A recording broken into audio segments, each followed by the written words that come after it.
Greetings, First Christian Reformed Church, and it's nice to be given the opportunity to offer you an update on our work in Budapest. I'm Jeff Bouman, and what you see behind me is downtown Budapest. Across the river, I'm on the Buda side on Gellert Hill, which is a classic overlook, and what you're looking at behind me is a famous bridge called the Liberty Bridge, and then to the left of that is Calvin Square, named after John Calvin. I thought it might be a fitting background for this update. I'll try to be brief, and again, thank you for the opportunity. Julie and I were both happy to be in the United States for a couple of weeks in August. We were there primarily to help our daughter move from Seattle back to Grand Rapids, and we successfully did so with a 5-day grueling trip across the smoky and hot country. But it was nice for us to be together with our family and to see many family and friends in Grand Rapids while we were there. And it was a nice respite home for a few days. We were especially happy to see Pastor Randy and Deborah briefly and to receive their hospitality in the form of excellent food, which we enjoyed. Thank you, Deborah and Randy. And we're sorry we weren't able to see you in person while we were visiting. What we've been doing, I've got a couple of different areas of update. I'll start with our church here.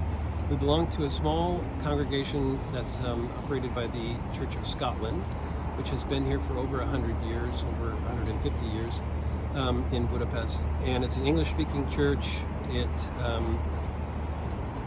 has been a home for us in our previous times here as well, and we've gotten involved quite extensively. We had a church retreat the weekend we got back to Budapest, now a week and a half ago. Around 30 people there, which is a good sized group for this church, and representatively over 6 countries, people ranging from age 2 to 82. An excellent time of kind of recharging and setting a course for this coming year. Julie and I are involved in many parts of the church. We've both volunteered to be Sunday school teachers. We're operating or participating in a University Student Fellowship, which will meet weekly. We've been invited to join the Kirk session or the Elder Board. And let's see what else. We participate in a weekly Bible study that meets on Wednesday evenings. So we're very happy to have a supportive and friendly church to participate in here. I also have continued my connection with Karoli Gáspár University, and now it's the time of the startup of the university year.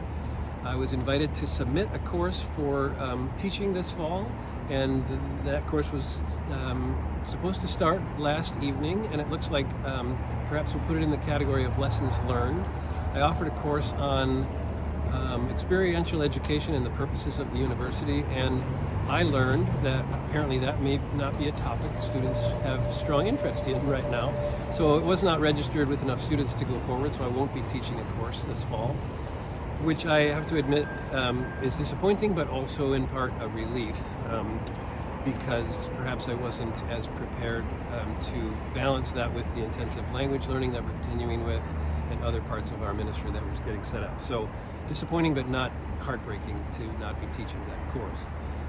I was also invited last Friday to participate in a very interesting panel. I was as a participant. There were, I think, 5 of us presenting on different parts of, different expressions of Christianity throughout the world. There was a patriarch of the Greek Catholic Church that presented on helping Christians in Syria. A lecturer in Cairo speaking on the preservation of Coptic culture in Egypt. A pastor from Korea who's here in Budapest speaking on the history of Christianity in Korea. A professor from Karoli here, Hungarian, speaking on the history of Christianity in Hungary.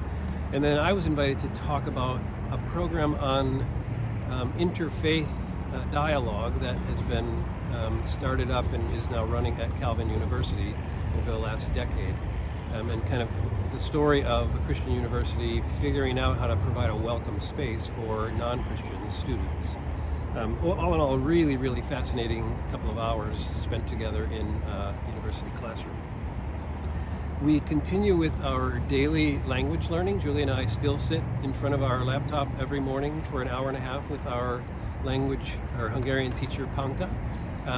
We successfully passed, both of us, our A2 level exams, which equates to about freshman year, 1 year of college, kind of introductory Hungarian.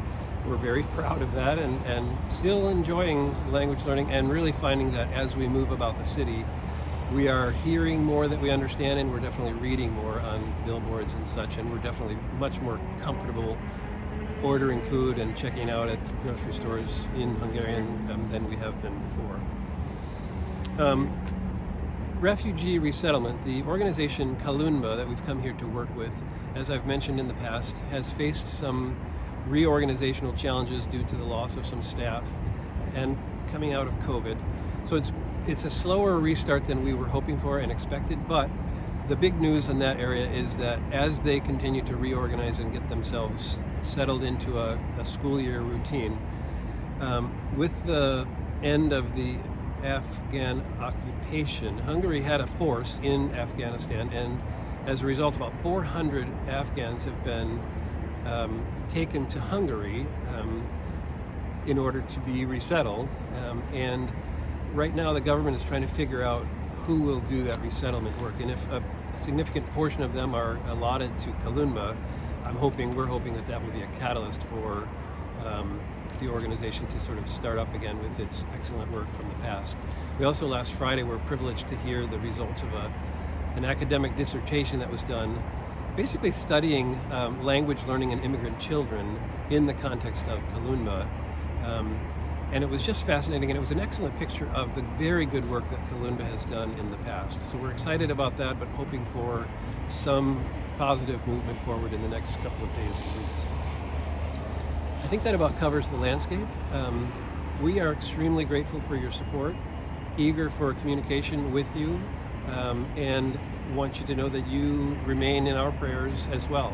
Thank you so much for the opportunity to give an update, and please feel free to reach out with any questions or any communication at all. Thank you very much.